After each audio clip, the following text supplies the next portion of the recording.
चतुर एवं साहसी चोर। एक बार की बात है, किसी व्यापारी के घर में 4 चोरों को चोरी करते हुए राजा के सिपाहियों ने पकड़ लिया। वे उन चोरों को पकड़कर अपने राजा के पास ले आए। जब राजा ने चोरों का सब हाल सुना तो उन्हें मृत्यु दंड दे दिया। जल्लाद चारों चोरों को फांसी पर चढ़ाने के लिए ले गए। उन्होंने 3 को फांसी पर चढ़ा दिया। जब वे चौथे चोर को फांसी पर चढ़ाने के लिए तैयारी करने लगे तो उस चोर के मन में आया कि मृत्यु तो निश्चित हो गई है, फिर भी किसी न किसी प्रकार से बच निकलने की कोशिश क्यों न कर ली जाए। उसने मन में एक उपाय सोचा। चौथे चोर ने जल्लाद को समझाया कि वह फांसी पर चढ़ने से नहीं डरता, लेकिन एक बार वह राजा से मिलना चाहता है। उसके पास सोने की खेती करने की अद्भुत कला है। उसकी इच्छा है कि मरने से पहले वह विद्या राजा को सौंप जाए।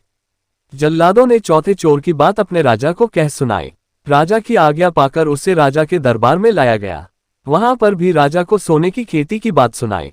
यह बात सुनकर मंत्री लोग हंस पड़े। चोर ने कहा कि क्या मैं उस समय झूठ बोल सकता हूं जबकि मृत्यु मुझे सामने दिखाई दे रही है। आपके सामने भला कौन झूठ बोल सकता है। राजा ने चोर को आज्ञा दी कि उस अद्भुत विद्या को प्रकट करे। चोर ने आज्ञा पाकर सरसों के दाने के बराबर सोने के दाने बनवाए तथा कहा, इन्हें बोने के लिए किसी ऐसे व्यक्ति को भेजो जिसने कभी चोरी न की हो। राजा सोचने लगा कि बचपन में उसने भी चोरी की थी, वह इस काम को नहीं कर सकता। राजा ने चोर को यह काम करने के लिए कहा।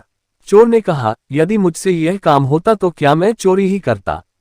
मंत्रियों में से जिसे भी यह काम सौंपते उसी ने किसी न किसी वस्तु की चोरी कर रखी थी। सबने अपनी गर्दनें झुका दी। तब चोर बोला, जब यहाँ पर सभी चोर हैं तो मुझे ही क्यों फांसी पर चढ़ाया जा रहा है। यह सुनकर सब हंसने लगे तथा राजा ने भी उसे क्षमा कर दिया। शिक्षा: विपत्ति के समय घबराना नहीं चाहिए, उससे बचने का उपाय करना चाहिए।